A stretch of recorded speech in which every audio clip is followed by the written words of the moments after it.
Et si les valeurs qu'on te répète depuis l'école, liberté, égalité, laïcité, n'étaient pas neutres, mais les dogmes d'une nouvelle religion?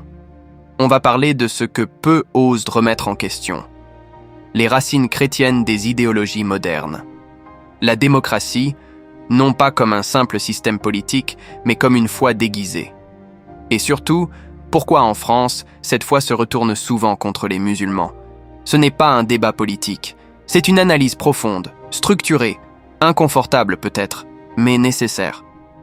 Parce que pour comprendre ton époque, tu dois d'abord voir ce qu'elle refuse de te montrer. Abonne-toi et prépare-toi.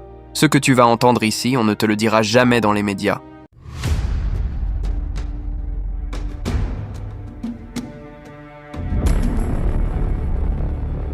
Les images que vous verrez dans cette vidéo sont des illustrations symboliques utilisées uniquement pour faciliter la compréhension de certaines idées ou récits. Elles ne représentent en aucun cas les prophètes, les compagnons, ni les pieux prédécesseurs. Conformément à la sunna authentique, il est interdit en islam de représenter ces figures nobles, que ce soit par des dessins, des images ou toute autre forme visuelle. Nous demandons à Allah de nous guider, de nous pardonner et de nous préserver du blâmable. وَإِذْ قَالَ اللَّهُ يَا عِيسَى ابْنَ مَرْيَمَ أَأَنْتَ قُلْتَ لِلنَّاسِ اتَّخِذُونِي وَأُمِّيَ إِلَٰهَيْنِ مِن دُونِ اللَّهِ قَالَ سُبْحَانَكَ مَا يَكُونُ لِي أَنْ أَقُولَ مَا لَيْسَ لِي بِحَقٍّ إن كنت قلته فقد علمته تعلم ما في نفسي ولا أعلم ما في نفسك إنك أنت علام الغيوب.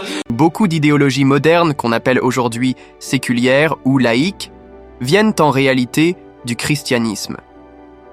Ce ne sont pas des créations totalement nouvelles.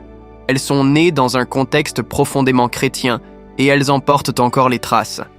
Et si on y regarde de près, une grande partie d'entre elles, si ce n'est toutes, peuvent carrément être considérées comme des religions. Elles ont leurs croyances fondamentales, leurs interdits, leurs rituels, leurs figures sacrées. Et elles prennent une place symbolique très forte dans l'esprit des gens. Mais attention, comprendre cela ne suffit pas. Étudier leur origine, leur lien avec d'anciennes croyances ou leur construction symbolique, ce n'est pas suffisant pour se faire un avis mûr, réfléchi et définitif. Il manque quelque chose d'essentiel. Ce qu'il faut, c'est aller au-delà de la Genèse. Ce qu'il faut, c'est analyser leur réalité actuelle, leur impact réel dans la société, les conséquences concrètes qu'elles ont sur la vie des gens, sur les lois, sur les comportements. C'est uniquement à travers cette observation du présent que les musulmans peuvent affirmer clairement leurs croyances et leur positionnement face à ces idéologies. Comme le disait un penseur, toute pensée critique est d'abord une mise en perspective de l'époque dans laquelle elle s'exprime. Autrement dit, si tu veux penser juste, il faut comprendre ton époque. Et justement, l'un des éléments clés de notre époque, c'est la démocratie moderne. Elle est partout. Elle est présentée comme le seul modèle légitime. Mais que produit-elle réellement? Quel impact a-t-elle sur l'homme et sur la société? Quelles sont ses conséquences visibles, de sa mystique théorique jusqu'à ses mécanismes concrets?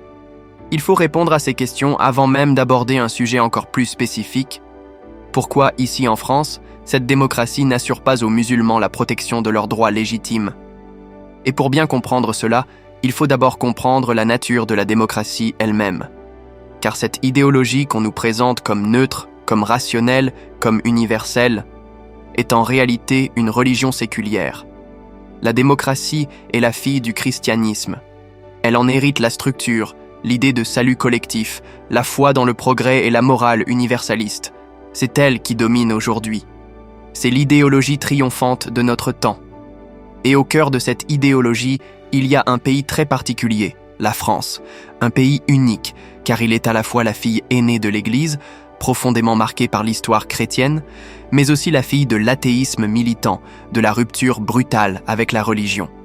La France est une vieille démocratie, et à ce titre, c'est un exemple très révélateur de ce qu'on peut appeler l'utopie démocratique. Pourquoi parler d'utopie? Parce que la démocratie, telle qu'elle est décrite dans les textes, telle qu'elle est rêvée dans les discours, n'existe en réalité nulle part, et surtout pas en France. Quand on regarde son application française, ce qu'on voit, ce ne sont pas ses réussites, mais plutôt ses dérives profondes, des dérives systémiques, qui ne sont pas de simples erreurs ou maladresses, mais qui sont directement liées à ses principes de base. Et l'un de ces principes fondamentaux, presque sacrés en France, c'est le dogme de l'égalité, un principe qu'on brandit sans cesse, mais qui, dans la pratique, produit souvent l'inverse de ce qu'il promet, car la recherche obsessionnelle d'égalité a conduit à nier les différences entre les individus, entre les cultures, entre les croyances. On a voulu tout uniformiser au nom d'une égalité abstraite, et ce faisant, on a fini par écraser des identités, par exclure des expressions religieuses, par faire taire les particularités. Et cela, ce n'est pas sans conséquence. D'un point de vue sociologique ou anthropologique, les effets de la démocratie moderne sur l'homme contemporain sont profonds, et souvent, ces effets sont irréversibles, ou en tout cas, très difficiles à réparer. L'homme moderne, façonné par ce système, est parfois vidé de sa spiritualité, de sa mémoire, de sa profondeur humaine.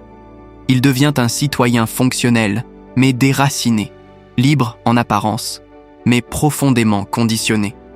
Et là, une question se pose. Si l'utopie, c'est l'art de rendre un pays heureux, alors la démocratie mérite-t-elle encore ce nom? Est-elle vraiment cet idéal qui apporte le bonheur, la justice et la paix? Ou bien est-elle une machine bien rodée, capable de produire un bonheur artificiel, superficiel et surtout nihiliste? Un bonheur de façade qui vide l'homme de son âme et pousse la société à abandonner sa conscience, ses racines, sa vérité.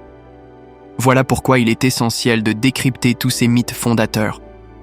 Il faut les analyser avec lucidité, avec courage, avec recul. Parce qu'en face de nous, ce n'est pas une simple opinion politique. C'est une vision du monde, une croyance, une religion moderne qui prétend s'imposer à tous. Et pour y répondre, il faut être clair, structuré et surtout conscient.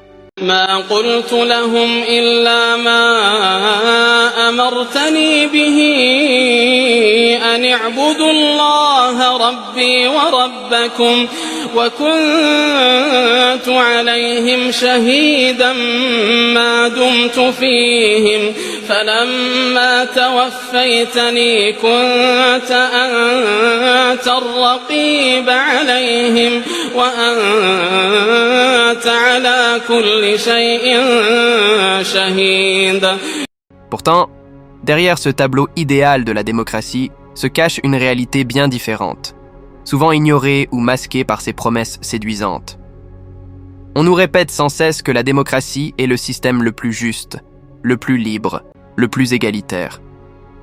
Qu'elle garantit à chacun la parole, le droit, la dignité.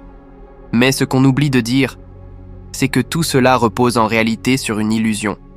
L'illusion que la majorité a toujours raison. Que parce qu'un grand nombre pense quelque chose, cette chose devient automatiquement juste, sage, raisonnable. C'est flatteur, bien sûr, ça fait plaisir à entendre, mais c'est faux. Et comme toutes les illusions flatteuses, elle finit par coûter cher. Car en vérité, la foule n'est pas toujours lucide. Elle est souvent guidée par ses émotions, par ses peurs, par ses désirs. Et quand on laisse les décisions les plus graves entre les mains des plus ignorants, des plus influençables ou des plus jeunes, on se dirige vers l'absurde. Un système où tout le monde décide de tout, même sans compétence, sans expérience, sans réflexion. Et pourtant, cette idée continue de séduire, parce qu'elle promet beaucoup. Elle promet la liberté totale, la justice pour tous, l'égalité absolue. Des mots forts, beaux, inspirants. Mais ce sont souvent des promesses creuses, qui ne tiennent pas debout dès qu'on les examine sérieusement. Derrière ces grandes déclarations se cachent en fait des croyances très humaines, des désirs profonds, des passions qu'on habille avec de beaux principes. La démocratie n'est pas seulement un système politique, c'est devenu une sorte de foi moderne, une religion sans Dieu, mais avec ses dogmes, ses mythes et ses rituels. Elle met l'homme au centre de tout. L'homme devient la mesure de la vérité, du bien, de la justice. C'est une vision totalement centrée sur l'humain, qui refuse toute vérité supérieure.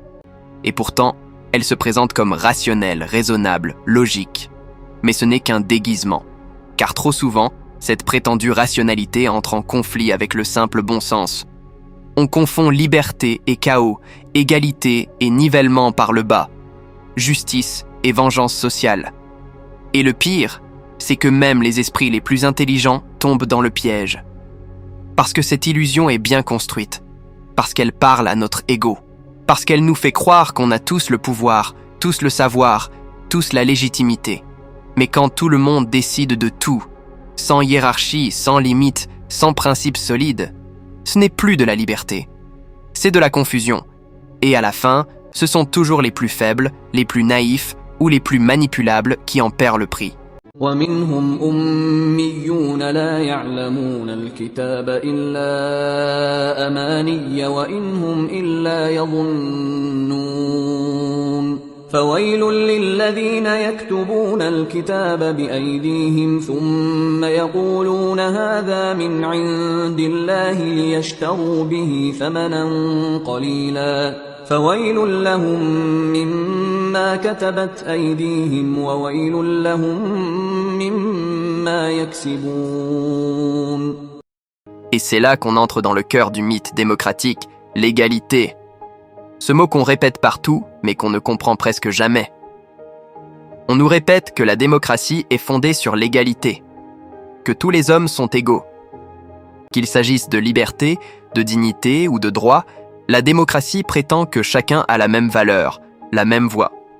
Mais derrière ce principe d'égalité, il y a une dérive bien plus profonde, plus subtile, qu'on appelle l'égalitarisme. Et c'est là que le problème commence. Parce que si tous les hommes sont semblables par leur humanité, ils sont aussi profondément différents. Différents dans leur constitution physique, leur mental, leur psychologie, leur vie intérieure. Oui, tous les humains appartiennent à la même espèce biologique. Mais chacun est unique. Car chacun possède un patrimoine génétique propre, un capital naturel personnel.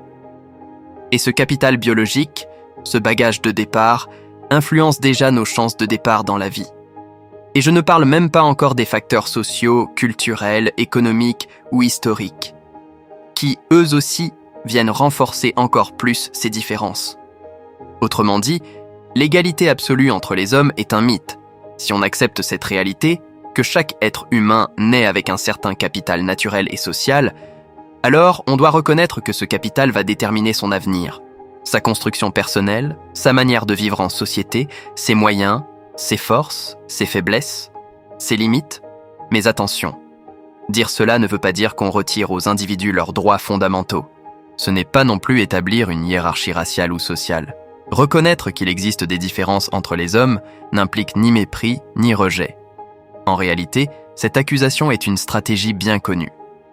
Dès qu'on critique l'égalitarisme, on est accusé de croire à une inégalité ontologique, c'est-à-dire essentielle, entre les hommes. Mais c'est un piège, un faux dilemme. Parce que si tu ne crois pas à une égalité fondamentale, alors tu serais forcément pour une inégalité essentielle, faux raisonnement. Car justement, l'égalité est une notion absolue. Elle ne tolère aucune nuance, aucune exception. Mais l'inégalité, elle, est relative. Elle dépend du contexte, du domaine, de la personne. Et c'est là où la réalité, la raison et la logique se rejoignent. D'ailleurs, Montesquieu l'a dit clairement. Dans l'état de nature, les hommes naissent bien dans l'égalité, mais ils ne sauraient y rester.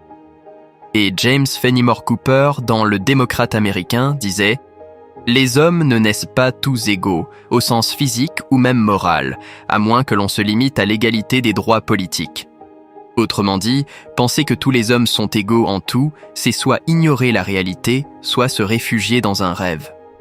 Et ce débat précède même l'invention de la démocratie. Avant de penser au système politique, Rousseau s'est d'abord interrogé sur l'origine de l'inégalité humaine. Et Platon, bien avant lui, écrivait « La nature n'a pas fait chacun de nous semblable à chacun, mais différent d'aptitude et propre à telle ou telle fonction. » Pourtant, la démocratie moderne repose entièrement sur cette idée d'égalité universelle. Elle en a fait un fondement, un pilier sacré, alors qu'en réalité, elle ne fait qu'en simuler l'existence. Ce que les philosophes modernes défendent, ce n'est pas l'égalité réelle, C'est une illusion d'égalité, maintenue à travers des discours, des lois, des slogans. Et pourtant, cette illusion fonctionne encore. Elle continue de convaincre des millions de gens. L'économiste et philosophe autrichien Friedrich von Hayek, pourtant loin d'être un réactionnaire, avait bien vu cela. Quand les politiciens invoquent la démocratie, nous devrions montrer que ce qu'ils professent, c'est l'égalitarisme. Et c'est là le problème. L'histoire politique est remplie de tentatives de rendre réelle l'égalité totale. Des tentatives qui, souvent, ont mené à des impasses, à des tensions, à des révoltes. Et la France en est un parfait exemple. Depuis 1789, la Révolution a proclamé l'égalité comme un dogme. Mais ce que dit l'article 1er de la Déclaration des droits de l'homme est très clair. Les hommes naissent et demeurent libres et égaux, en droit. Pourquoi cette précision ? Parce que même à l'époque, on savait déjà que l'égalité réelle est impossible. Qu'elle ne pouvait exister que dans le cadre juridique, et encore, dans la mesure du possible. Mais si tous les hommes sont égaux, alors pourquoi limiter le droit de vote ? Pourquoi refuser ce droit aux étrangers ou aux personnes déficientes mentales ? Deux solutions. Soit on considère qu'ils ne sont pas des êtres humains à part entière, ce qui est inacceptable. Soit on reconnaît une certaine inégalité de fait. Et cette inégalité se manifeste dans la capacité à réfléchir, à faire des choix politiques, à agir avec raison. Il faut donc un minimum de discernement pour participer à la démocratie. Ce n'est pas simplement un droit, c'est une responsabilité qui suppose des facultés précises.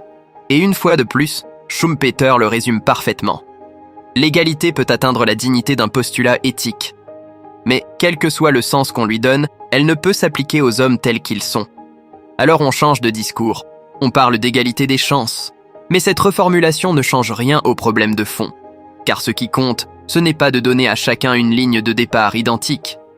C'est de savoir si chacun est réellement capable de participer à la vie publique de façon rationnelle.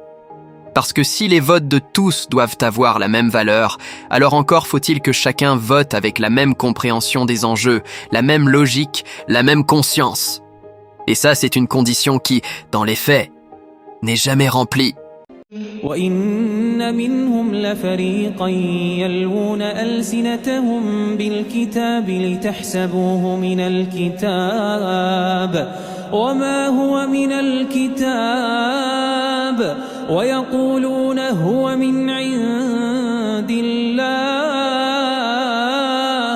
وَمَا هُوَ مِنْ عِنْدِ اللَّهِ وَيَقُولُونَ عَلَى اللَّهِ الْكَذِبَ وَهُمْ يَعْلَمُونَ. Mais si l'égalité entre les hommes est déjà un mythe, alors comment imaginer que le peuple, avec toutes ses limites et faiblesses, puisse réellement se gouverner lui-même et décider de ce qui est bon pour tous ? Beaucoup de penseurs et philosophes occidentaux, très respectés, ont constaté une vérité importante. L'homme ne peut pas se diriger lui-même ni savoir ce qui est réellement bon pour lui, même lorsqu'il est sain d'esprit. L'homme est mortel, limité par son corps, ce qui impose des restrictions naturelles. Mais au-delà du corps, l'homme est aussi faillible. Il fait des erreurs, est soumis à ses peurs, ses passions, ses ignorances, ses manquements, et peut être manipulé. Ces faiblesses individuelles deviennent encore plus graves lorsque l'homme perd son individualité dans la masse informe appelée le peuple ou le démos. Là, les faiblesses ne s'additionnent pas simplement, elles se multiplient et s'amplifient de façon dangereuse. Le journaliste et penseur américain Walter Lippmann disait justement que la somme des ignorances individuelles ne peut pas créer une force capable de bien diriger les affaires publiques. C'est ce qu'on appelle l'effet de groupe. La réflexion individuelle disparaît au profit d'une inconscience collective. C'est pourquoi il est souvent plus facile de manipuler un groupe que de convaincre une personne seule. Dans un groupe, les compétences individuelles se diluent, la lucidité s'efface, et chacun abandonne sa responsabilité au collectif. Le résultat est une dégradation générale du système. Le philosophe Nicolas Berdyaev dénonce ce phénomène en disant que la démocratie détruit la nature individuelle, concrète et qualitative de l'homme. Elle repose sur une fausse égalité, par le suffrage universel qui nie l'homme lui-même et produit des effets inhumains. De nombreux autres intellectuels ont étudié ce mécanisme et dénoncé cette illusion égalitaire. Le sociologue italien Vilfredo Pareto a démontré que la démocratie est une utopie, un rêve irréaliste. Certains, comme Alexis Carrel, ont même pris des positions très dures contre l'égalitarisme. Carrel expliquait que même si les êtres humains sont égaux en droit, les individus ne le sont pas, ni même les sexes. Ignorer ces différences est très dangereux. Selon lui, le principe démocratique a affaibli la civilisation en empêchant l'émergence d'une élite capable de guider la société. Avant lui, Alexis de Tocqueville avait déjà dénoncé ce même problème. Friedrich Nietzsche a aussi étudié la décadence provoquée par la démocratie. En France, Jacques Ellul a montré que l'homme se fait une illusion profonde sur la démocratie moderne. Attention cependant, la plupart des intellectuels critiques restent dans une critique raisonnable, mais certains dépassent cette limite, comme Carrel, qui a fini par défendre des idées eugénistes cherchant à éliminer les faibles pour améliorer la population. Il n'est pourtant pas nécessaire d'être extrémiste pour dénoncer la mythologie démocratique qui affirme que le peuple, en tant que groupe égal d'individus, peut se gouverner lui-même et savoir ce qui est bon pour lui. Cette idée n'a jamais été démontrée sérieusement, même par les plus grands défenseurs du rationalisme. La démocratie reste une innovation historique majeure, née des Lumières, de la philosophie humaniste et de la Révolution française. Elle donne au peuple l'exercice total du pouvoir. Mais cette innovation est contre nature. Henri Bergson disait que la démocratie est la conception politique la plus éloignée de la nature humaine. Elle donne à l'homme des droits inviolables, mais ceux-ci exigent une fidélité sans faille au devoir, ce que peu respectent. Elle ne sait plus si c'est le devoir qui donne le droit ou l'inverse. Cette illusion de souveraineté populaire vient de l'égalitarisme, qui donne au peuple des capacités presque surnaturelles pour gérer la société parfaitement, faire les meilleures lois et organiser la vie collective au mieux. Pour comprendre cela, il faut lire Rousseau qui écrivait dans Du contrat social. S'il y avait un peuple de Dieu, il se gouvernerait démocratiquement. Autrement dit, seuls des êtres parfaits, égaux, immortels et omniscients pourraient vivre en démocratie. Rousseau sait que les hommes ne sont pas des dieux. Il ajoute donc « Un gouvernement si parfait ne convient pas aux hommes. Élaborer des lois justes demande une intelligence supérieure, capable de comprendre parfaitement la nature humaine, mais elle-même indépendante des passions humaines. » Rousseau disait « Il faudrait des dieux pour donner des lois aux hommes. » Alors comment croire que le peuple, avec toutes ses faiblesses, puisse vraiment exercer une souveraineté efficace ? C'est le paradoxe de la condition humaine. René Guénon résumait cela ainsi : le supérieur ne peut pas émaner de l'inférieur, parce que le plus ne peut pas sortir du moins. C'est une vérité mathématique absolue. ما كان لبشر أن يؤتيه الله الكتاب والحكم والنبوة ثم يقول للناس كونوا عبادا لي من دون الله ولكن كونوا ربانيين بما كنتم تعلمون الكتاب وبما كنتم تدرسون ولا يأمركم أن تتخذوا الملائكة والنبيين أربابا أيأمركم بالكفر بعد إذ أنتم مسلمون وإذ أخذ الله ميثاق النبيين لما آتيتكم من كتاب وحكمة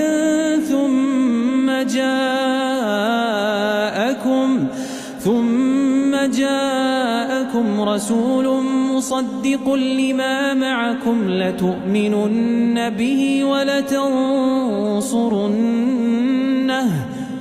قال أأقررتم وأخذتم على ذلكم إصري قالوا أقررنا قال فاشهدوا وأنا معكم من الشاهدين فمن تولى بعد ذلك فأولئك هم الفاسقون أفغير دين الله يبغون من في السماوات والأرض طوعا وكرها وله أسلم من في السماوات والأرض طوعا وكرها وإليه يرجعون. Alors non, la démocratie n'est pas neutre. Ce n'est pas un simple cadre juridique ou un système froid de gestion du pouvoir. C'est une vision du monde, une croyance, une foi moderne, une foi qui se présente comme universelle, mais qui écrase tout ce qui ne rentre pas dans son moule. Et pour les musulmans, cela pose une question cruciale. Peut-on vraiment vivre notre foi pleinement dans un système qui cherche à la reléguer au silence ? Peut-on s'épanouir dans une société qui nie nos repères spirituels, nos valeurs, notre identité profonde ? La vraie lucidité, ce n'est pas de fuir ces questions. C'est de les affronter, de comprendre l'époque, d'en décoder les logiques, et surtout, de rester debout, conscient, ancré, clair dans notre positionnement. Parce qu'en face de nous, ce n'est pas juste une idéologie politique. C'est une religion moderne, avec ses vérités absolues et ses faux prophètes. À nous de répondre, pas avec la colère, ni avec la peur, mais avec le savoir, la lucidité et la foi.